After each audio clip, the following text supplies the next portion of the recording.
Breaking into the Gaming Industry Part 2 by yours truly, SGD 11103.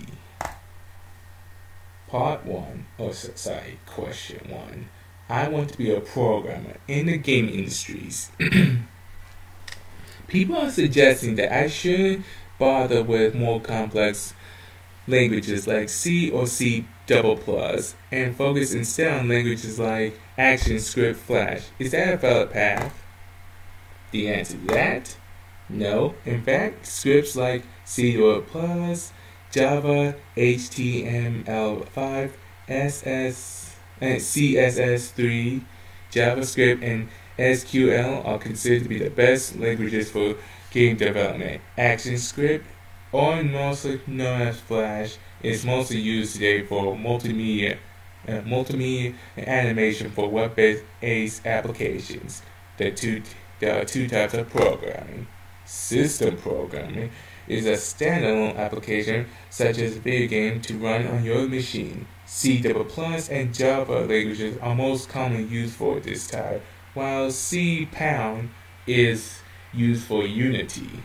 And the second type of programming is web programming, which is browser-based applications for a web interface that works together to create experience for players to expect using the other stuff I didn't bother, not going to bother repeat myself. Question 2. I want to be a game designer. Do I need to learn programming or computer science? According to Ernest W. Adams and Mike Sellers, many people didn't have a degree in computer science but have some skills that may or may be helpful but not necessary. Game developers have many different backgrounds: programming, art, animation, production, and some rare case music and audio. Game design BS will help you prepare better, which is a degree, people. Question 3.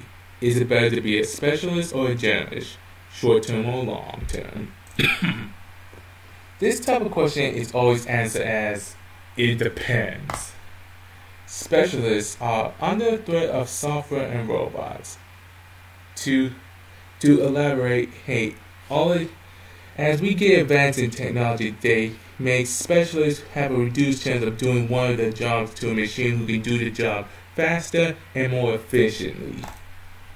Generalists will find it hard to land a job because as of today, most specialists are mostly freelancers.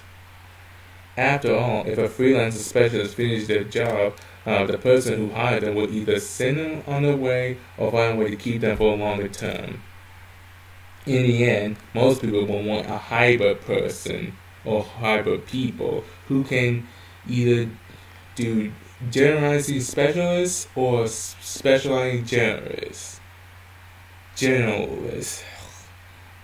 If you want to stay in a job, it's best to be both as to broaden and deepen your skills. Being one of them is a short term, while both is a long runner. Number 4. What is the best subject to make a game about? There is no best subject for a game, as each game, real life or video games, has its own charm and uniqueness to them. Ultimately, it's all about how you sort your games out and how you execute it.